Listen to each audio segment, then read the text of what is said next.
Hi there, and good afternoon. Thanks for joining Canceling COVID. I'm Tonya Rivens, and our overall goal is to keep you and your family safe. That's correct. And it's a safe space right here. During the pandemic, we have conversations that are real and relevant. Of course, we're addressing your COVID concerns and questions, and we bring on some incredible guests to assist us in accomplishing that goal. Of course, I want to say thank you to Mecklenburg County Public Health. MECNC.gov, that's MECNC.gov. We're so grateful for your support. 980-314-9400. 980-314-9400 is the contact for you to call. Again, MEC County Public Health, MECNC.gov. Also, Groundwater Solutions, they are one of our sponsors that continue to support us. Dr. Tricia Black, she will be joining us on Friday, but we're grateful again that we continue to keep you informed with real relevant information. Right now, Mecklenburg County has $215 million worth of federal funding to invest in COVID-19 relief.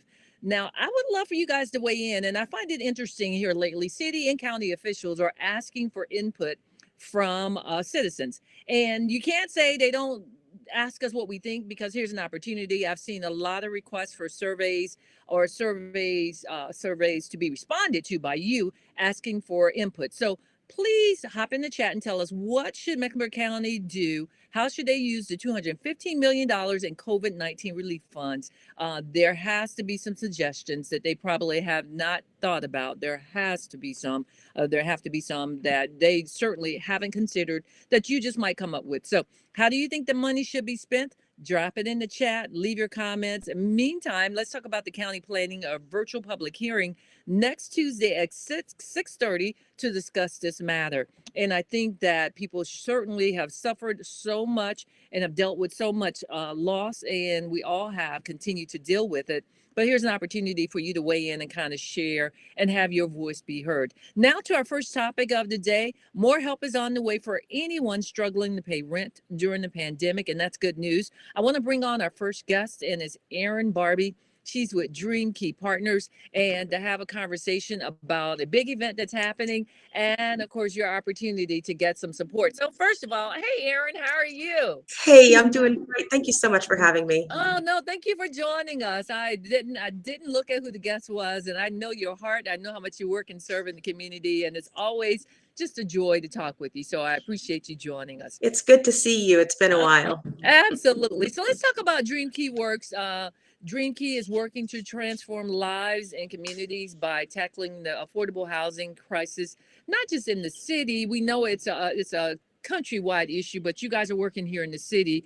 And I say affordable housing is something that every state is struggling with. But Ramp Charlotte is one of your programs that provides mortgage assistance as well as rent assistance. So kind of tell us how it works.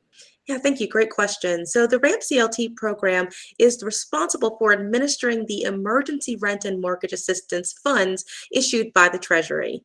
Uh-huh. So someone can go online to rampclt.com and they can apply for rent or mortgage assistance. If it's a rent application, it's open from the first of the month through the 15th of a month. We have a rolling system because our application numbers are so high.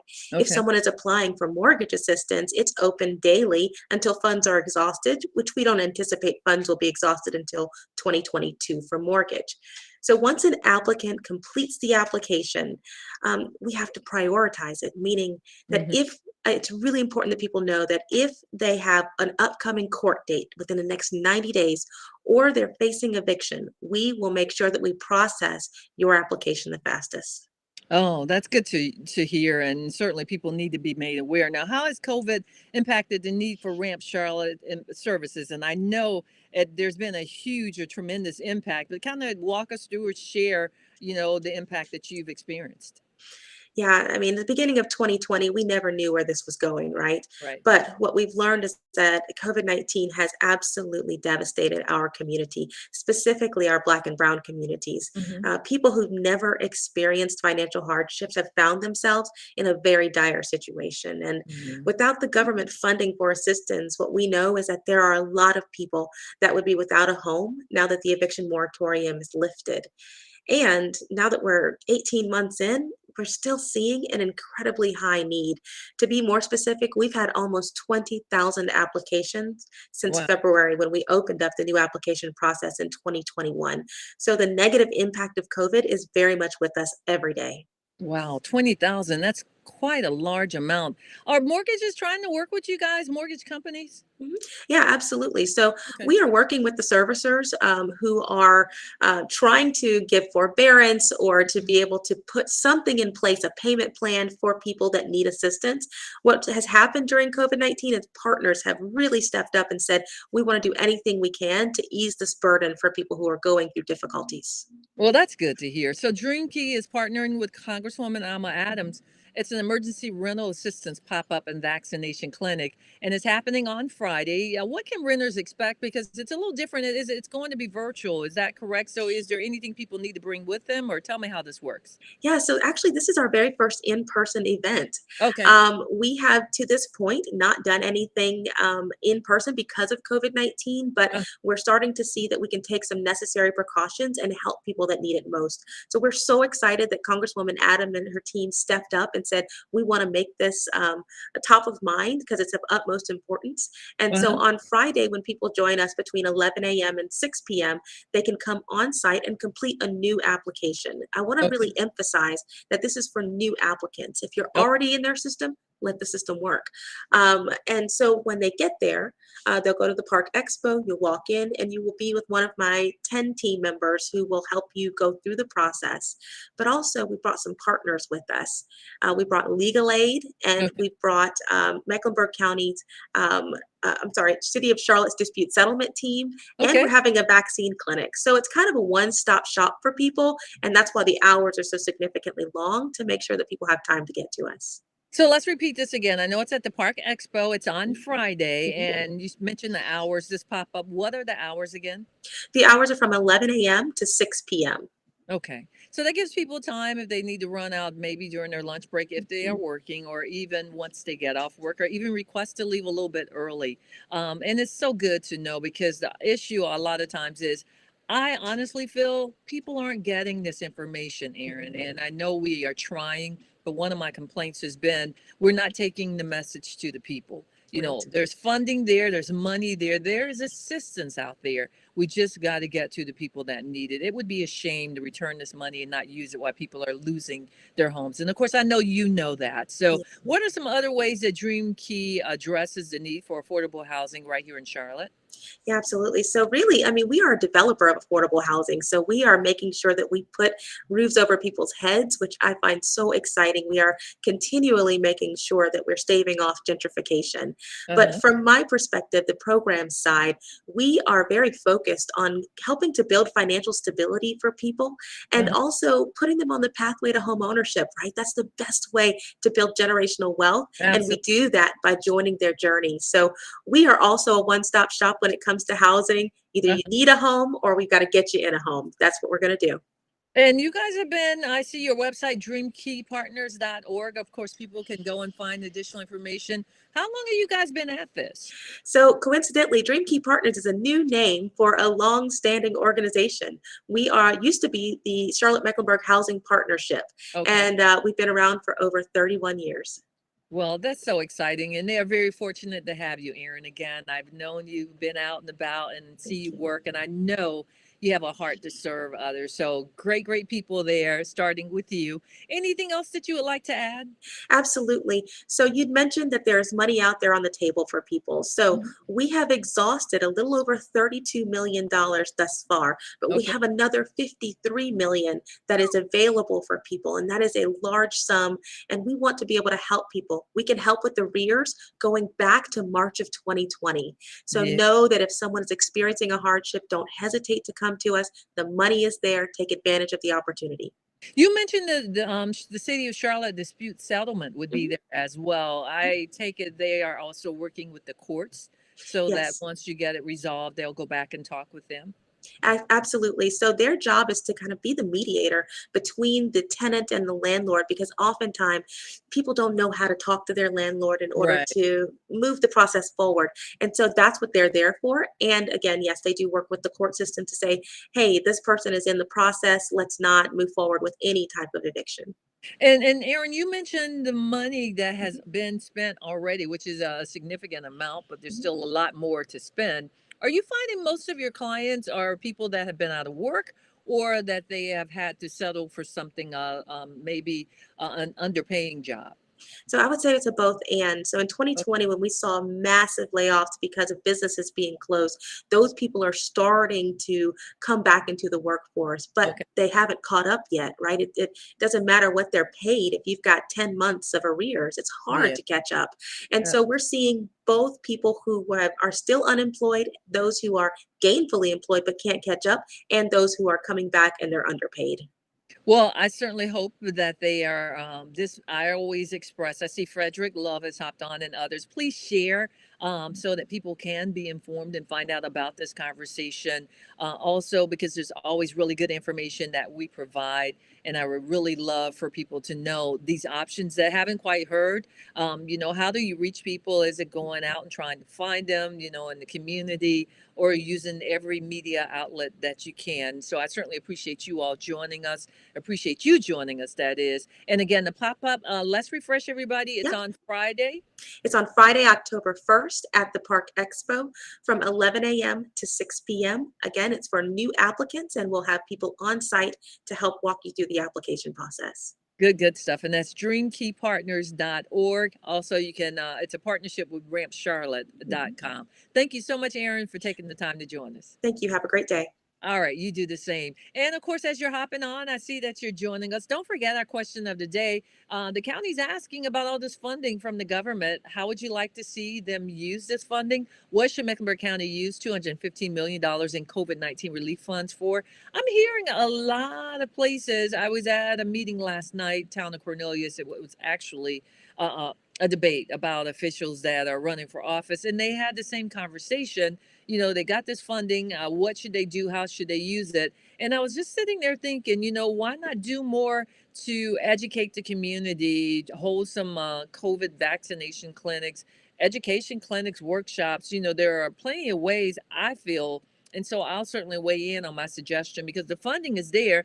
And I believe it's very specific on how that money can be spent when it's provided by the government. The consensus last night was transportation and other items that are not allowed according to these funds. So I think they talked about getting creative, but I never really heard anyone talking about let's use it for what it's allotted for. And I think that's really important. Now, I did hear, in addition to transportation, affordable housing. So maybe there's some way they can get creative and tie it in. But certainly, I really think that we should be able to share our thoughts, and you're given the opportunity on how this money should be spent. Now, a couple of updates for you as we shift gears. Pfizer's another step closer to getting emergency approval. That's for COVID-19 vaccines for children as young as 5.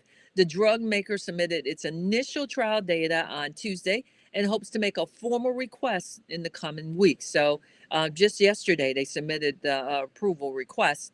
Meantime, this is really something that should really make you stop and pause. The life expectancy for men in America has dropped 2 years because of COVID. The Kaiser study doesn't really analyze life expectancy by race and income, but 2 years have been lost, and that's just really unfortunate. Right now, North Carolina has nearly 3,500 new COVID-19 cases, and there are currently 865 adults in ICU. 644 of them are on ventilators, which is also, quite some numbers that should really make us stop and pause, because we worked so hard to get ahead, and now here we are. So Bruce has hopped on and says, don't poison the children, you monster. So clearly, Bruce has an opinion. He's considering it poison, and we appreciate all input and we appreciate all comments. Bruce, I really like to understand how you came up with this conclusion, however, because what we really also try to focus on are facts, information, instead of just spewing any and saying anything out there. We have too much of that happening right now. And so we look for responsible conversation. We're intentional about bringing on guests that are able to validate what they say, not just put something out there, because we have too much of that happening now. We have too much of people going online, getting information, and then considering it facts instead of dealing with the experts. and trying to find out.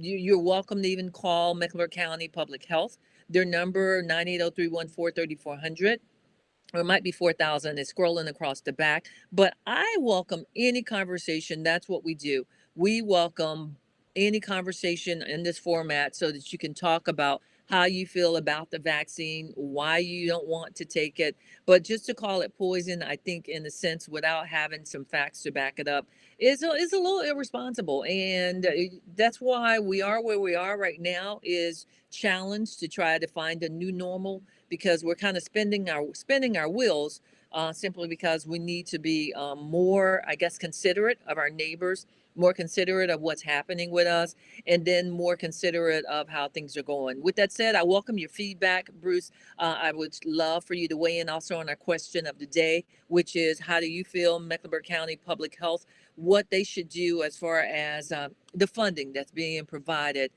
in reference to what's been provided. What should Mecklenburg County use the $215 million in COVID-19 relief funds for? We love to hear your input. I've got a note here from Earl Owens, and I'm not sure why it's showing up on this chat.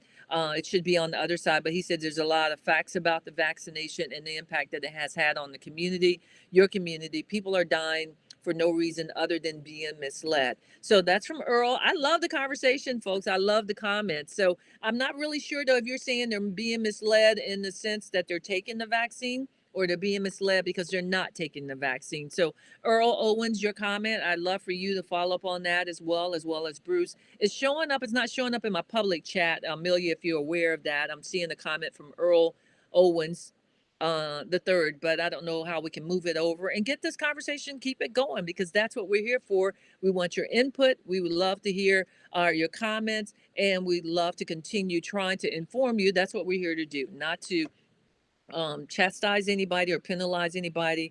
But I will ask that, it's not fair to just say anything just for the purpose of saying it, unless you've got some information that can kind of validate it. So, well, who I'd like to talk to next as we continue, our next guest is a part of something that I'm happily, very pleased to say that I'm a part of it as well. Earl is going to step in, or Earl is going to do the interview on Friday. So his comment again is in reference to information about our community not getting the facts. So I appreciate that comment that you just dropped in, Earl. So Amelia, I'm headed towards our next guest, which would be Jasmine Sanders, everyone, who is a part of, there she is. She's a Hi there. part, we got a lot of stuff going on here, Jasmine. You So I'm do. glad. It's fabulous, Tonya. It's fabulous.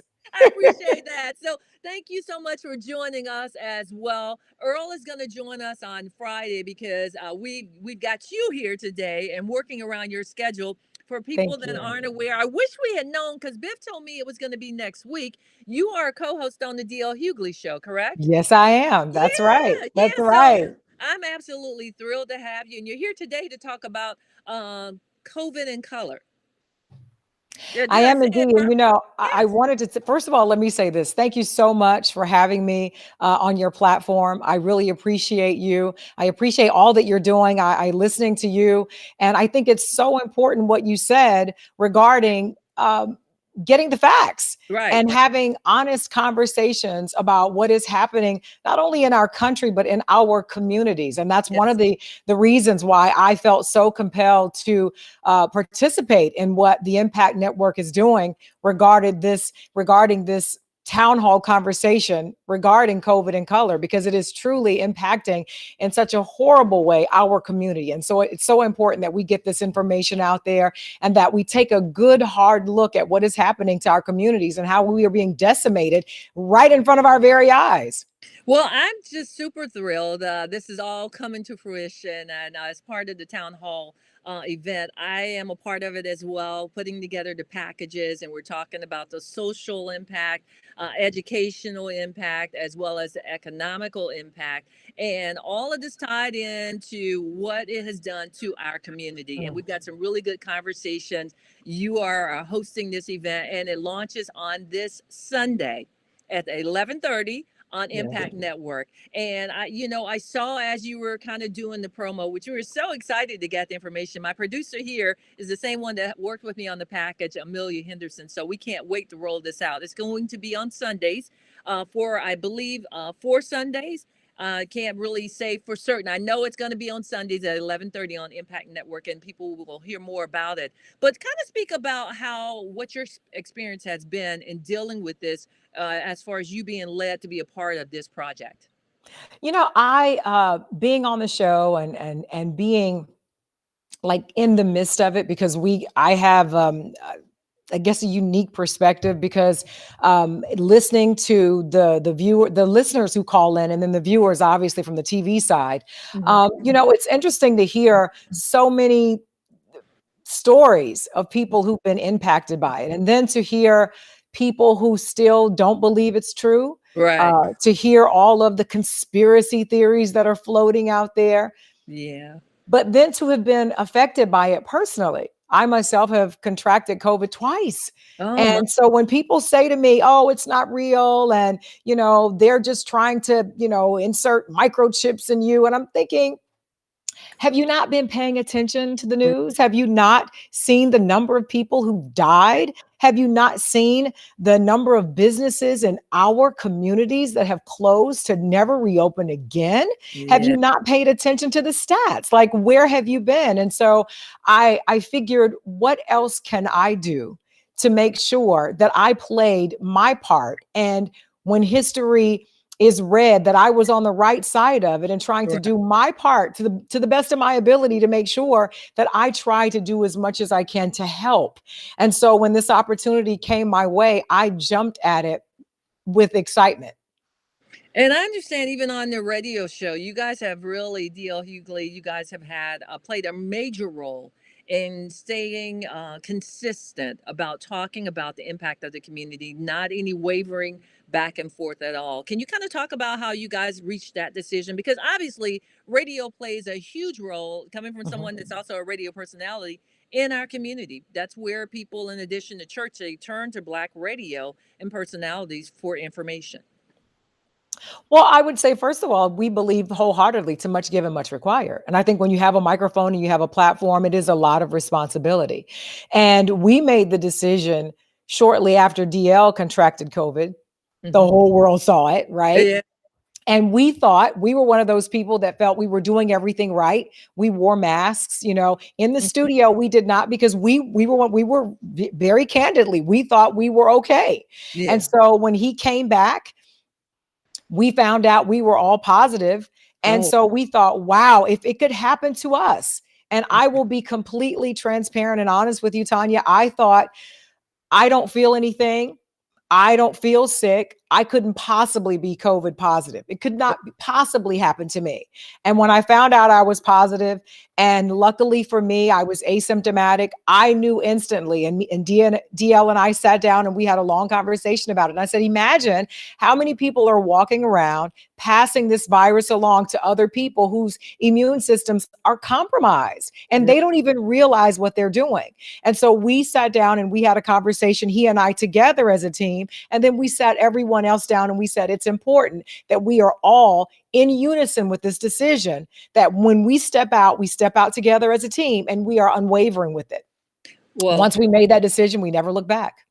Well, I am just thrilled again that you all continue to stay consistent with the message and very intentional about educating our community, because we've got so many, as has been illustrated, Yeah, that are quick to accept what's on the other side. So when we speak about absolutely. business owners that have closed to never return, even down to the most recent article of our morticians in our community, Mm, they are even dying.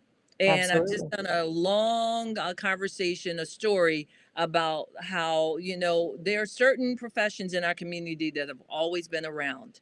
And shameless plug, I just did an article for the local paper here called Death with Dignity that talked about how growing up or back during the civil rights movement and, our history, let me just put it that way, where Blacks were not able to even enter from the front door to see their loved ones that were deceased with dignity. They had to enter from the back. And so now we got morticians that are dying and they're leaving their legacy to some of their family who say, I'm just not ready. And Right. then when I speak of Detroit, and I've got a friend that lives here now, she said she's lost so many people from the churches, even the faith community, that is just so hard to deal with. And I'm sure you guys hear a lot of those similar stories as well. We do, absolutely, all the time. As a matter of fact, one of the distinguished panelists that we had during COVID in Color, she was actually in the hospital Oh my. on a respirator and Oh, didn't know if she was going to make it or not. And she said she had to really think about her children. She had to think about, what was going to happen to her legacy and what, she was going to do if she made it out. And, we were so shocked to hear that. And I think about how we often brag about the strides that we had made yeah, pre-COVID, yeah, right? And how we're so quick to talk about, Black Wall Street and yeah. all of the things that we were going to do. And so my question is, do we want to be responsible for our own demise because of ignorance? Do we want to turn our backs on the truth that is staring us in the face? And that is the fact that COVID is real, whether you choose to accept it or not. And I Yeah. understand there's all of this controversy surrounding the vaccine, and people are saying, don't do it. And, I'm thinking, okay, I can't tell you what to do. You as an adult have the right to make the own decisions for yourself or your Right. body, but Uh, just make sure it's the right decision and make sure that you're taking care of your family, because what we can't do is make decisions that affect the entire community and then try to blame it on somebody else. Absolutely. So anyone just hopping on It's again, a this is scary Jazz. thought. I think going into the next 5, 10 years with this thing, I think we have to really be careful about the decisions that we make. And I think this conversation that we're having, COVID in Color, is very instrumental and very important in how things turn out for us. And I think as many people as can should watch it. We have a lot of great experts, and I'm sure you know because you're a part of it, who are speaking a lot of truths, and there are things that people need to hear. And that's one of the things I wanted to just chime in on as well, Jasmine, is what we really did was make sure we got real, just everyday folk. You Yep. guys have that mixture as well with celebrities because obviously, given that privilege, and you already mentioned that, then people look to you for leadership. I also thought as you were speaking, our people perish for lack of knowledge. And Mhm. to even point at our Yes. cousin Bobo or whoever tells you this is not for us, and I really have a hard time believing that people still believe it's about a chip. I have a hard time believing that it's about, trying to get rid of our population because we're not the only ones getting the vaccine, folks. Correct. And I'm okay if you say I don't want to go to the black side of town to get my vaccine. I'm going to go over to the wealthy neighborhood. Just make sure you're taking steps to protect not just you but your neighbor because it's about more than just person. It's about community at this point. Wouldn't you agree? I totally agree. Couldn't have said it better myself, Tanya. Totally Well, agree. oh, I appreciate you. Again, we appreciate you hopping on. I don't want to let you go without giving you an opportunity to follow up. We've got quite a few comments, people hopping on. And again, Jasmine Sanders, she is the host of the DL Hughley Show, talking about COVID in color. And see, mine is canceling COVID. We got all these C's jumping around everywhere, but COVID in color, everyone. Impact Network is coming. They've heard me talk about it. It's like, guys, we got this really big deal happening. It's coming. It's It's coming. huge. You don't want Yeah. to miss it. You will be so upset with yourself if you do. I promise. You got to check it out. And we're going to promote it. We're going to promote it on all social media outlets as soon as we get all the information. Again, thank you everybody for hopping on. But I want you, anything that you would like to share before we let you go. And we certainly appreciate you taking the time. Listen, the only thing I can tell you is I would use this opportunity to shamelessly plug myself, but it's not about me. I care so much about my community that I want people to please take a moment and really take an honest look at yourself and say, why in the world would it be so important for them to target little old you, the Right. entire world, because COVID has affected the entire world, right? Not just us, but the whole world. And really take a look at your children, your babies, and think about your grandchildren and make good decisions about yourself educationally and economically. And please watch this town hall discussion, COVID in Color, so that you can learn and then you can turn around and teach someone else so that we can save ourselves. Because that's the only way we're going to survive. That's the only way. That's the most important thing I can leave you with. Well, I certainly appreciate you for saying that. Again, Jasmine Sanders, thank you again And for. thank you so much. Thank you Oh, for you're all that welcome. you do. And thank you to the Impact Network as well. Oh, yeah, we certainly appreciate them. COVID and Color, everyone, this Sunday. Make sure you check it out and tune in. Your lovely and talented host, Miss Jasmine Sanders, will Thank be you. leading the conversation. Thank you again for taking the time to talk with us. Of course. Thank you so much for having me. Absolutely. So Amelia Henderson, our producer, a part of course, not just this canceling COVID, but also a part of the special that's going to air starting this Sunday at 11:30. We'll get you the link. We'll get you all the information. I see quite a few of you commenting. Is it Sablina Jones Gurley says great information. Mitch Patterson says thanks, Jasmine. Thanks for joining us. Cassania Johnson, amen. We just want you all to know that we are here serving community, really trying to inform and educate you, and hope that you will share this message as well. So I see several of you are hopping on. If you could please click share and let people know that we've had a wonderful conversation as well. Ram Charlotte again on this Friday, an opportunity for people using or needing mortgage assistance. New applicants only. It's going to be at the Park Expo starting at 11 o'clock. And then COVID in Color launching on this Sunday, and it's going to be at 11:30 on Impact Network. A lot of hard work put into this and a lot of effort just to bring you the facts, folks. Again, a safe space, real talk, resources, trying to find resolutions, trying to find a way to navigate and understand so that we can all come out of this pandemic with our new norm. Well, my time is up, my friends. I certainly appreciate you all hopping on. And I certainly appreciate the comment again. So, Earl, again, the comment that he was making was about the facts about the vaccination and the impact that it's had on our community, your community. People are dying for no reason other than being misled. He is to the point of talking about why it's important that we should really get the facts on this vaccine and not just say that it's poison or whatever it may be. And again, I welcome your comments. Keep the conversation going. And the only way we can do that is let people know that we're here every Wednesday. I'll be back on Friday. More conversation to share with you all. And of course, you never know who just might drop in. So have a great day, everyone. It's a nice day here in the city. Get out and enjoy yourselves. And thank you again for tuning in. Together, we're going to work through this. As you heard from Jasmine, we've got all hands on decks, folks. We plan to cancel COVID. Thanks for tuning in, everyone. Thank you to Mecklenburg County Public Health, mecnc.gov, mecnc.gov, and thank you to Groundwater Solutions for joining us. Thank you.